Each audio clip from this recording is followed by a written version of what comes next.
Hey! Hello everyone!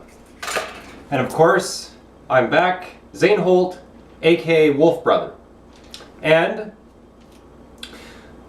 I just wanted to proclaim that violence is wrong, killing is wrong, and mistreating other people or other living things is never right. I do not agree with torture or death penalties or any form of assault or brutality. I acknowledge that every living human being is important, especially all those who are good inside. I therefore refuse to be a part of violent acts.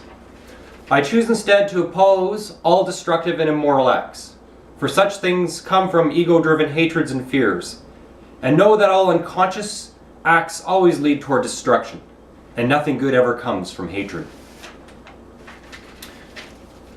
I wanted to clarify about ego. Once more, a simplified explanation of ego. Ego, or the voice of knowledge, is that nagging, angry, miserable, negative, fearful, and critical voice inside your head. Once more, it is made up of all of the past hurts or perceived hurts that one perceives and feels were done to them. Ego is never happy. It is never satisfied. It will always find fault. But it is not real. And you can dissolve ego by becoming consciously aware of all of your negative thoughts and negative thinking. Therefore, to overcome ego, change your thoughts. I wanted to talk about problems of the West, problems of our world culture, and as they relate to the ego. Number one, a worst case scenario of ego domination. A case where ego has totally taken over human beings is the case of a psychopathic killer. An aberration and a tragic rarity, thank God, upon our planet. Not to be morbid or anything, but I'm stating facts, and I'm going to help clarify, hopefully to all of you, many reasons why our world is mad, crazy, mixed up, and has such a history of violence. So first case of ego, and the worst case is ego domination, once more, is a psychopathic killer. But these types of people are, thank God, very rare upon our planet. And from personal perspective and from what I've read and acquired through knowledge, when we think of psychopathic killers, this is an extreme example of perhaps all of the ego throughout the whole history of our race as human beings magnified in one individual. A second problem on the planet are psychotic individuals. Psychotic individuals are very different from psychotic killers. But basically what a psychotic individual is, it's an individual, and these people are diffused throughout the population and often in positions of power, unfortunately. These individuals seem to be detached from their emotions, love, and everything around them. And if anything, these people are to be pitied.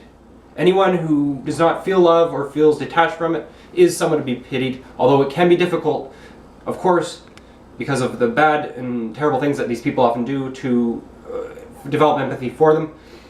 So the second case of ego domination are psychotic individuals. A third case are ego-ruled individuals. These people self-project their fears and insecurities upon the people around them. They are governed by and often blinded by their own negative feelings, and many of these people are in great emotional pain. Fourth, there are people who come off as negative, but in actual fact they may be going through something tragic or traumatic. Something, in other words, has happened that has temporarily brought out their ego and allowed it to take control. Five, there are people who may come off as negative or a-holes, but these people might just be having a bad day. There are, of course, people that have been hurt, either emotionally, physically, or sexually. A lot of these people, on a day-to-day interaction, come off as miserable, unfortunately. Again, they're to be pitied. We should all have empathy for these people. We should try to help them by being positive ourselves. And perhaps every living person, with exception of very emotionally detached or highly psychotic individuals, has buried anger brought about by past hurts. In other words, and to at least some degree, all of us have a dark side. All of us have a dark side we must struggle with. Now, I have a schematic Drawing a diagram that I kind of whipped up here. This is ego domination society. Or in other words, some reasons why our world is so messed up. So up here we have the tragic rarity of psychotic killers. Below, psychotic individuals. And one thing that I found out that is somewhat disturbing. One in every 100 people have either are psychotic individuals or at least have psychotic traits. They're a tragic part of society. So a psychotic killer is a tragic rarity, but psychotic individuals, they're a tragic part of our society. Often these people unfortunately do get into positions of power. There are also ego-ruled individuals, and there are of course many ego-ruled individuals in positions of power as well, but they of course too are to be pitied. There are negative people. These people often need help. There are people who have been hurt and need help. There are people that having a bad day, people that just need positiveness, and then there's all of us, and sometimes every one of us, we all need help. There's my diagram. Now, I wanted to speak briefly about the way to defeat ego. Because ego-driven people are at times in positions of powers, why, you might ask, how then does one overcome or stand up to such individuals? To all people of good heart, you stand up to ego by sticking together, helping those around you when you can.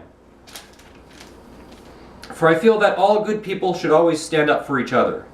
And let's all always strive to do what is morally right. Let's all listen to our intuition and our hearts, as well as thinking logically with our minds. Let's remember, all of us carry pain inside. All of us carry scars, both physical and emotional. Most all people struggle and have struggled with id and ego. Most people have self-conscious things that we wish we could change about ourselves. All of us must contend with aging and dying. All of us must deal with our imperfections. All of us must contend with endless discomforts and annoyances. It's hard being a human being. All of us at different points must contend with tragedies and pains, and all of us are human and worthy of love, empathy, and respect. Here I have another schematic diagram. This just shows id leading to ego, leading to most people. Over here we have our spiritual human. Most people, which are here, are in between the id, ego, and spiritual. Most of us have aspects of id, ego, and spirituality all mixed up in us. Over here in this box is id, which again, primal feelings, passions, desires, fears, hatreds, anger. Very primal feelings and emotions, which of course are evolved instincts. This is id. Over here is ego, which is our false sense of self. Ego holds on to the hurts, the pains, the discomforts and dissatisfactions, the perceived hurts, pains, discomforts, dissatisfactions from the past, and ego will always try to find hurts, pains, discomforts, and dissatisfaction in every moment. We must all be aware of our egos. Most people, most of us, are in this box, and in front of us is spiritual self or a spiritual human. Something for our continued survival, I believe, we should all strive toward.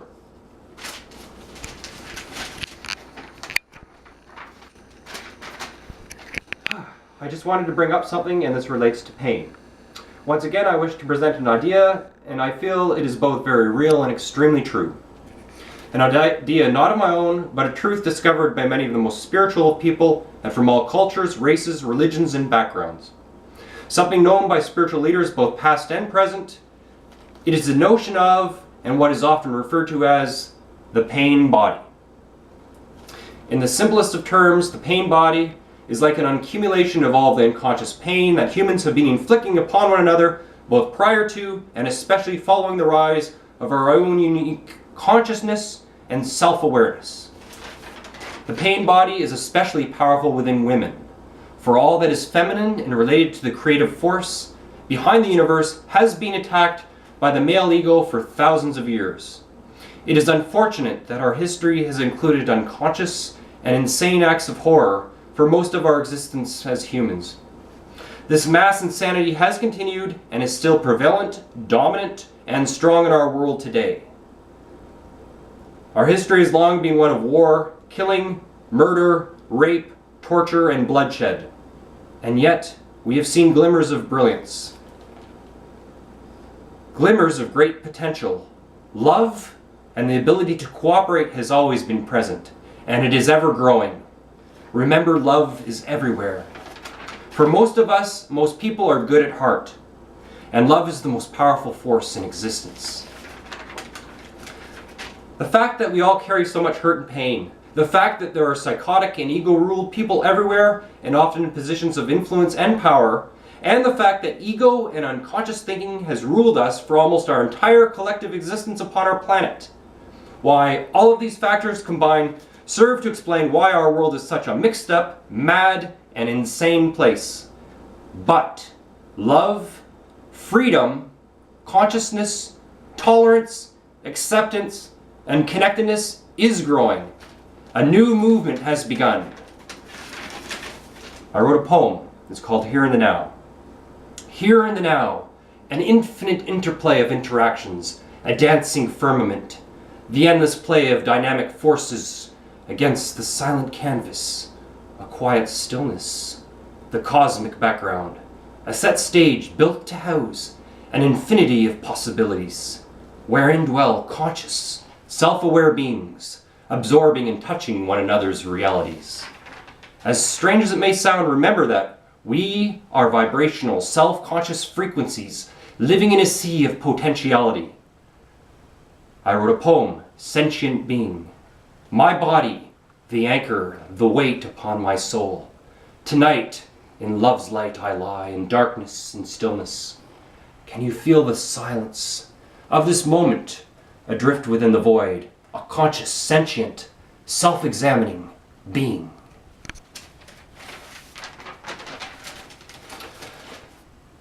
I am currently running out of time. However, I will continue this speech very shortly.